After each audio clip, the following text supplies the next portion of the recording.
गिरीशं सुरेशं सुरारार्तिनाशं विभुं विश्वनाथं विभूत्यङ्गभूषं विरूपाक्षमिन्वर्कवहिनत्रिनेत्रं सदानन्दमीडे प्रभुं पञ्चवक्त्रम्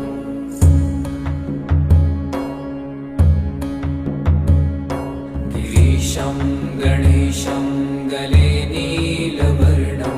गजेन्द्राधिरूढं गणातीतरूपं भवं भास्वरं भस्मनाभूषिताङ्गं भवानी कलन्द्रं भजे पञ्चवक्त्रम्